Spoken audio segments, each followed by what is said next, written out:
আজকে একটা বড় ভাই জেবিএল লাভার, সে ভাইটাও কমেন্ট করছে, ভাই আমি জেবিএল এর মানে 15 একটা স্পিকার নিতে চাচ্ছি, জেবিএল এক ছিদ্র স্পিকার, এবং কি জেবিএল এর বডিও আমি ইউজ করব। তো এই যে বক্সটা আমি যে ফিটিং করব, তো এই বক্সটা আমি লোকাল বাড়ার জন্য স্ট্রেঞ্জার 88 ইউজ করব, এবং কি প্রোগ্রামের জন্য ডেল্টা 9000 এমপ্লিফায়ার ব্যবহার করব। সেক্ষেত্রে কি আমার এই বক্সটাতে কোনো প্রবলেম হতে পারে? দুইবার দুই এমপ্লিফায়ার দিয়ে যদি আমি বাজাই, তো অবশ্যই এটা আমাকে জানাবেন। তো ভাইয়া সুন্দর একটা কমেন্ট করছে, আশা করি সাউন্ড সিস্টেম রায় ব্রাদারদের এই সম্পর্কে জানা উচিত। জেবিএল এক ছিদ্র স্পিকার হচ্ছে সব থেকে মোস্ট এবং কি পপুলার একটা স্পিকার। আপনি জেবিএল এর কোম্পানির বক্স যদি আপনি কিনেন, 18 কিনেন, সেক্ষেত্রে 15 কিনেন, আপনি দুটার ক্ষেত্রে ভালো মানেরটার মধ্যে আপনি জেবিএল এর এক ছিদ্র স্পিকার পাবেন, এবং একটু লো কোয়ালিটির মধ্যে যদি যান 5-10 হাজার টাকা কম, সেক্ষেত্রে আপনি জেবিএল এর 3 ছিদ্র স্পিকার পাবেন। বাট আপনি যদি এক ছিদ্র স্পিকার যদি কিনতে পারেন, সেক্ষেত্রে আপনারাও জানেন যে খুবই প্রেসারফুল হয়, এবং কি এখনো অনলাইনে কোম্পানির জেবিএল এর যে বক্স গুলো আছে, জেবিএল এর এক ছিদ্র এই স্পিকার সিরিজের যে বক্স গুলো আছে, এখন পর্যন্ত অনেকেই স্টুডিয়াম থেকে 2 জোড়া পর্যন্ত করে কিনতেছে। তার মানে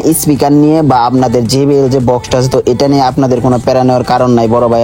আপনি জেবিএল এর এক ছিদ্র স্পিকার নিতে পারেন, সাথে জেবিএল এর বডি নিতে পারেন, সেক্ষেত্রে আপনার ম্যাচিং অনেক সুন্দর হবে। শুধু ক্রসওভারটা একটু ভালো নিয়েন, এটা আমার সাজেস্টে থাকবে। আর হাই অবশ্যই 4 লাগে। বড় ভাইটা আরো একটা কমেন্ট করছে, সেটা হচ্ছে যে স্ট্রেঞ্জার 88 দিয়ে আমি বিয়ে বাড়ির জন্য এই বক্সটা বাজাইতে চাইতেছি, তো এটার জন্য কেমন হবে? তো এই যে বক্সটা আপনি দেখতেছেন, এটা আপনি স্ট্রেঞ্জার 88 দিয়ে অনায়াসে বাজাইতে পারবেন। আপনাকে 100 থেকে আপনাকে 70% সাউন্ড এই এমপ্লিফায়ারটা আপনাকে দিতে পারবে। সাপোজ আপনার বক্সে 100% সাউন্ড দরকার, সেখানে আপনাকে এমপ্লিফায়ারটা 70% সাউন্ড দিতে পারবে। 50 না, 50-এর উপরে আপনি 2 ধাপ যাইতে পারবেন এমপ্লিফায়ারটার সাউন্ড কোয়ালিটিতে। এই দিক থেকে আপনার কোনো রকম প্রবলেম হবে না। আর এমপ্লিফায়ারটা টিকবে অনেকদিন, আপনি লোকাল ভাড়া অনেক ভালো কাটতে পারবেন। বড় ভাইটার সাথে আরো একটা কমেন্ট করছে, সে এই বক্সটা বাজানোর জন্য ডেল্টা পি 9000 এমপ্লিফায়ার নিতে চাচ্ছে, লাইভ প্রোগ্রাম কনসার্ট চালানোর জন্য, নিজের হাতে অপারেটিং করার জন্য। তো ভাইটাকে আমি এটার ক্ষেত্রে একটু সাজেশন দিতে পারি। আপনার জেবিএল এর এক ছিদ্র স্পিকারের যে ওয়াটটা আর আপনার ডেল্টা 9001 এর যে ফোরুমস এর যে ওয়াটটা, সেটা কখনোই ম্যাচিং হবে না। আপনার স্পিকারের অনুযায়ী আপনার এমপ্লিফায়ার ওয়াটটা বেশি হয়ে যাবে।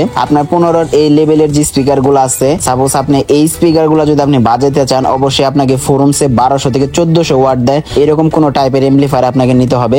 আপনার ফোরুমসে 1400, 1800, 2000 ওয়াট দেয়, এরকম কোন এমপ্লিফায়ার যদি নেন, সেক্ষেত্রে আপনার বক্সের জন্য রিস্ক হয়ে যাবে। বাজবে, সাউন্ড কোয়ালিটি 100 এর জায়গায় 110 হবে, বাট আপনি সবসময় রিস্কে থাকবেন। যে কোনো সময় আপনার স্পিকার যাইতে পারেগা, হাই যাইতে পারেগা, বা ক্রসওভারে পার্টস পাতি ফুটা যাইতে পারেগা, এরকম প্রবলেম হতে পারে। তো এই বক্সটার জন্য আপনি ডেল্টা 8000 এমপ্লিফায়ার নিতে পারেন, বেস্ট অফ অল। কারণ হচ্ছে এটাতে ওয়াট দেওয়া আছে আপনার 1400 থেকে আপনার 1600 মাঝখানে, এবং এটা যদি আপনি যদি সাউন্ড যদি ডিবি মাইনাস করে যদি বাজান, সাপোজ 2 বাতি বা 3 বাতি খেলতেছে, এরকম অবস্থা যদি বাজান, আপনি মানে মিডিয়াম রেঞ্জে 1200 ওয়াটের মধ্যে আপনি ম্যাক্স লেভেল বা পাওয়ার ডিফারেন্টে আপনি বাজাইতে পারবেন। এই বক্সটা কোনো রকম প্রবলেম হবে না। এখন সবার লাস্টে ভাইটা একটা কথা বলছে যে জেবিএল এর এই বক্সটা যদি আমি ডেল্টা বা স্ট্রেঞ্জার 88 দুইটা দিয়ে যদি দুই ভাবে বাজাই, তো সেই ক্ষেত্রে আমার কোনো প্রবলেম হবে কিনা। তো ভাইটাকে আমি স্পষ্টভাবে বলে দিতেছি, আসলে এরকম কোনো ডিফারেন্স বা এরকম কোনো মানে অংশ নাই যে আপনার ডেল্টা দিয়ে বাজানোর পর আপনি স্ট্রেঞ্জার 88 দিয়ে যে বাজাইলে মানে বক্স নষ্ট হবে, বা 88 দিয়ে যদি আপনি বাজান, সেক্ষেত্রে যদি আপনি ডেল্টা 9001 দিয়ে বাজান যে বক্সটা নষ্ট হবে, এরকম কোনো কিছু বলা নাই। বাট এখানে ডিফারেন্স শুধু একটাই থাকবে, আপনি স্ট্রেঞ্জার 88 দিয়ে যে লোকাল ভাড়াটা দিতেছেন,